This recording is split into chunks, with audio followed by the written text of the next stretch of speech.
Good morning, dear friends. Today, Jesus says, can a blind person guide a blind person? Will not both fall into a pit? And today, we see all of us from the time we are born, we are spiritually blind because we all have a log in our own eye, and the log is sin.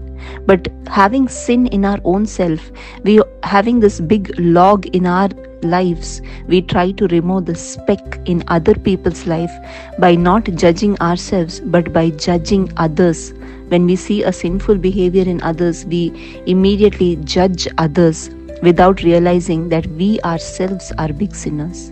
And we see in the life of Saint Paul.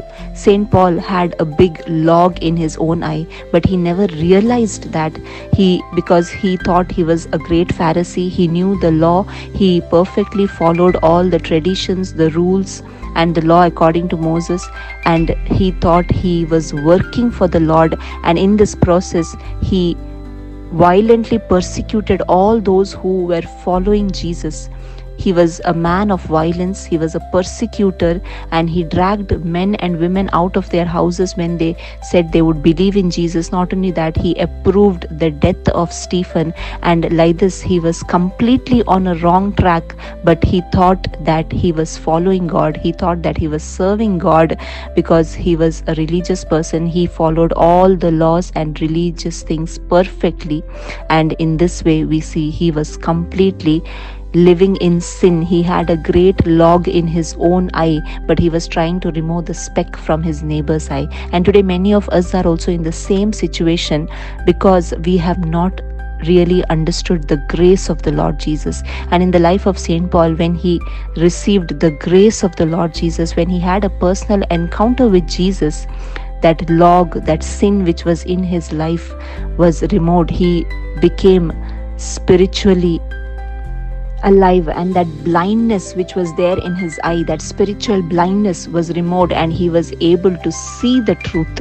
And we see after that he proclaimed the gospel of Jesus Christ, and he says that because he had acted ignorantly in unbelief, the grace of the Lord overwhelmed him with the faith and love that are in Christ Jesus. Today, my dear friends, we also need the grace of the Lord Jesus. We need the gospel to be revealed, and only then that spiritual blindness can be lifted up, that beam, that big log which is in our eyes can be removed, and we will be able to walk in the ways of the Lord. We will truly be able to understand the difference between living a sinful life and living in the grace of the Lord Jesus. And only when we receive Jesus, the gospel in our life, only then we can walk in love, we can walk in the ways of the Lord, we can live a life pleasing to the Lord, not a religious life but a spiritual life, the life that comes only from the Lord Jesus Christ. Because we need to understand, when we were sinners itself, Jesus gave his life for us. He died for us not when we were good